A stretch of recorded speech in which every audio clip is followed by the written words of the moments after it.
আসসালামু আলাইকুম রহমতুল্লাহি ওয়া বারাকাতুহু। আলহামদুলিল্লাহি ওয়াহদাহু ওয়াসসালাতু ওয়াসসালামু আলা মান লা নাবিয়্যা বা'দাহু, আম্মা বা'দ।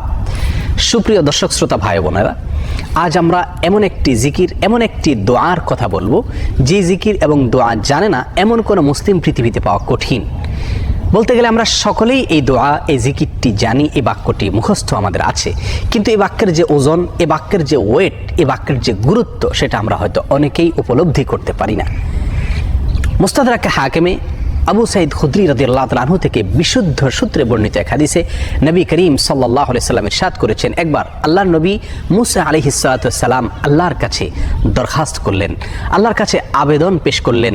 তিনি আল্লাহর সঙ্গে সরাসরি কথোপকথন করতেন, সেজন্য কালিমুল্লাহ বলা হয় তাকে।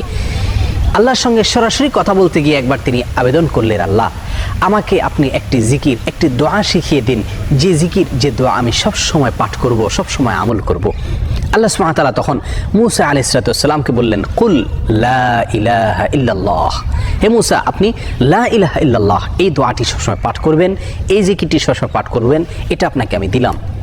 মুসা আলাইহিস সালাম কিছুটা আশ্চর্যান্বিত হয়ে আল্লাহ সুবহানাহু ওয়া তাআলাকে বললেন, আল্লাহ লা ইলাহা ইল্লাল্লাহ এটা তো এমন একটি বাক্য, এমন একটি জিকির, এমন একটি দোয়া যেটা সকলেই বলে, সব মানুষই বলে। আমি তো আপনার কাছে স্পেশাল কোনো দোয়া চেয়েছিলাম, বিশেষ কোনো দোয়া চেয়েছিলাম। আল্লাহ সুবহানাহু ওয়া তাআলা তখন মুসা আলাইহিস সালামকে বললেন, হে মুসা, যদি সপ্ত আসমান, সপ্ত জমিন এবং এই দুইয়ের মধ্যে যা কিছু আছে সব কিছুকে, আল্লাহর অস্তিত্ব ছাড়া বাকি সব কিছুকে যদি একটি পাল্লায় রাখা হয়, একটি হাতে রাখা হয়, আর লা ইলাহা ইল্লাল্লাহ এই বাক্যকে যদি অপর হাতে, অপর পাল্লায় রাখা হয়, তাহলে লা ইলাহা ইল্লাল্লাহর পাল্লা ভারী হবে। এত ওয়েটফুল এই আমল, এত ওজনী এই আমল, এই জিকির। অর্থাৎ আল্লাহ সুবহানাহু ওয়া তাআলা মুসা আলাইহিস সালামকে যে বার্তা দিলেন সেটি হলো, লা ইলাহা ইল্লাল্লাহর চাইতে ওজনী, এর চাইতে ওয়েটফুল, এর চাইতে ভারী, এর চাইতে শ্রেষ্ঠ, এর চাইতে মর্যাদাপূর্ণ কোনো জিকির আল্লাহর জমিনে আর নাই।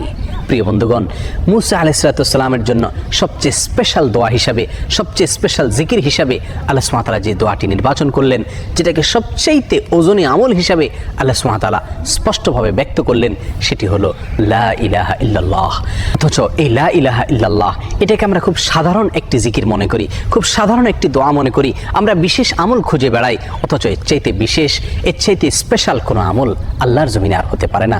জিকিরের মধ্যে যত জিকির আছে, যত দোয়া আছে, যত আমল আছে, সমস্ত জিকিরের ভিতরে সবচেয়ে শ্রেষ্ঠ, সবচেয়ে ওজনী আমল, সবচেয়ে ওজনী জিকির হলো এই লা ইলাহা ইল্লাল্লাহর জিকির।